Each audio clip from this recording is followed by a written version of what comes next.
that makes you come forward.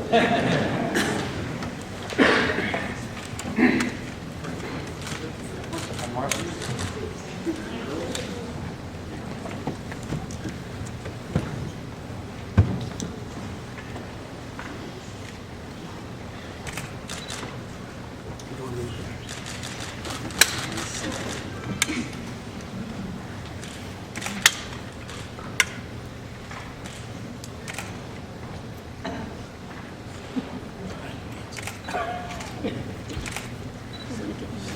Forward, sir. Okay, I'm going to start. So you're the camera shot. Marcy. And repeat after me. I, Brian Frosh, do swear do swear that I will support the Constitution of the United States, that I will support the Constitution of the United States, and that I will be faithful and that I will be faithful and bear true allegiance bear true allegiance to the state of Maryland, to the state of Maryland, and support the Constitution and laws thereof, and support the Constitution and laws thereof, and that I will, and that I will, to the best of my skill and judgment, to the best of my skill and judgment, diligently and faithfully, without partiality or prejudice, partiality or prejudice, execute the office execute the office of Attorney General of Attorney General according to the Constitution and laws of this state. according to the Constitution and laws of this state. Your father's son.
Glad to have the opportunity to give some rebuttal.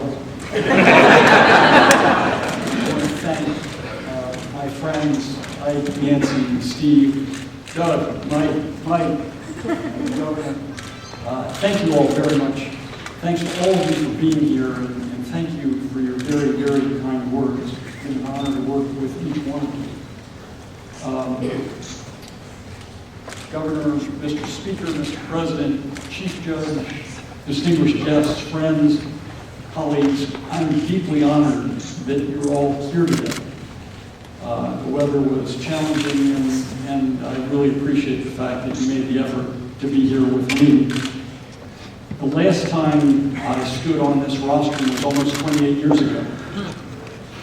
It was sine die, it was the last crazy day of a tumultuous session, my first in the House of Delegates. And I've been summoned up here by a note from Speaker Clay Mitchell. I was excited. I was a little apprehensive. I wasn't sure what it was all about. I got up to the rostrum and Speaker Mitchell looked at me as if I had lost my mind. The note was a forgery.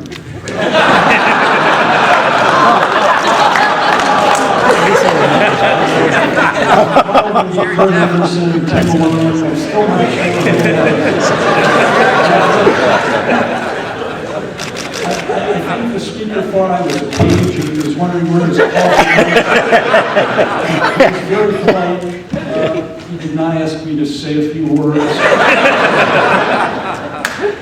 I sat in the last row of this chamber for 8 years between Nancy Cobb and Peter Franchot, and I loved every minute of it. I was thrilled to move across the hall where I sat in the first row for a number of years and got to see up close and personal the longest serving Senate president in the history of the world.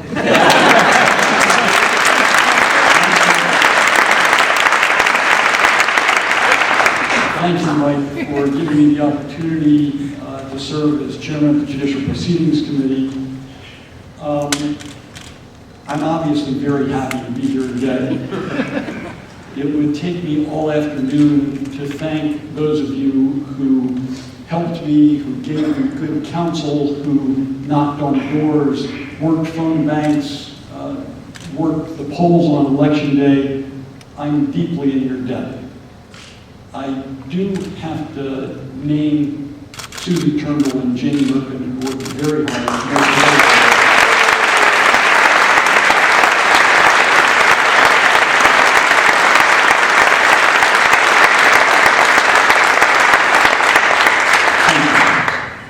I also want to introduce my family.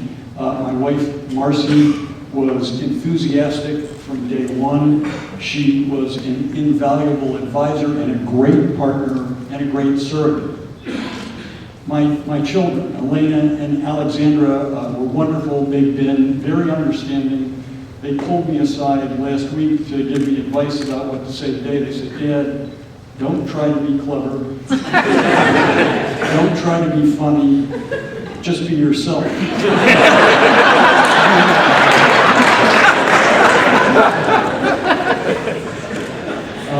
My sister Wendy drove me all over the state and endured my suggestions about how to improve her driving with occasional equanimity.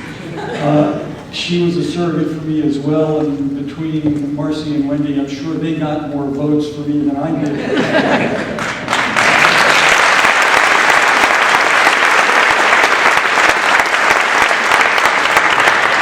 I'm delighted that my mother, Judy, is here.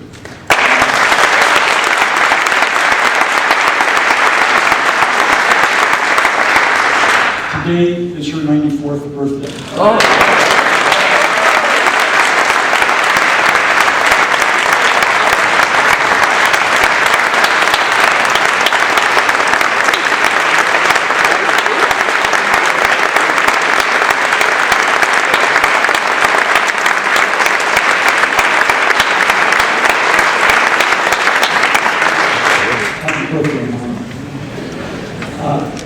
I know that today I am undertaking an awesome responsibility, and I'm grateful to all of you and to the people of the state of Maryland for entrusting it to me. During my time in office, I have tried to keep in mind the words of Mark Twain, who said, "Do the right thing. It will gratify some people and astonish the rest." Guided by that thought, I look forward to the challenge that comes with the Office of the Attorney General to provide counsel to all our branches of government and to have them operate fairly and effectively to confront the obstacles that a complex and fast-changing world places in our path, and most important, to be a force for fairness, equality, and justice. In a nation governed by a rule of law, it is the best tool we have, and it is a powerful one. As I look around this chamber, I see a room full of clients. The Attorney General is counsel to the governor, to every executive branch agency, to the General Assembly. We write opinions, provide guidance, we enforce civil rights, monitor the administration of juvenile justice. We're the People's Insurance Council to the judicial branch. We defend the state when it gets sued, and sue on behalf of the state and on behalf of the people of the state of Maryland. Those are enormous responsibilities, but the office is made up of talented lawyers and is up to the task. I promise you that I will fight to bring fairness and justice to all Marylanders. It's why I've spent my career in public service. And that endeavor has been a tradition in the Office of the Attorney General of Maryland. The distinguished attorneys general who are here with us today, and Joe Curran, who is not, my predecessors have shown that courageous stands help us move forward. Steve Sachs was, I think, the first Attorney General in the country to stand up for the rights of mentally ill and developmentally disabled adults who were being warehoused in state institutions in deplorable conditions. He also took bold steps to vindicate and protect the rights of African Americans in Maryland. Joe Curran, who is the longest serving Attorney General, led the fight against the death penalty, and he held the tobacco companies accountable for the death and damages that were caused by their harmful products. Doug Gansler led the way for marriage equality in Maryland, keeping us at the front end of a national movement. Steve and Doug and Joe, I'm grateful to each of you for your vision, for your passion, for your commitment to service. Maryland is a better place because of the work that you've done.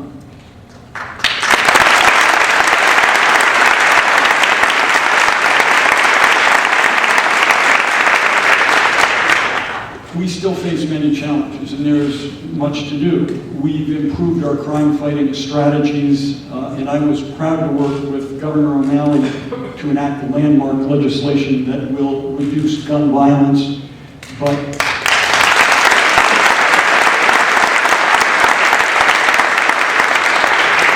too many families live in neighborhoods that are racked by crime, that are dangerous to residents and to the law enforcement officers who protect them.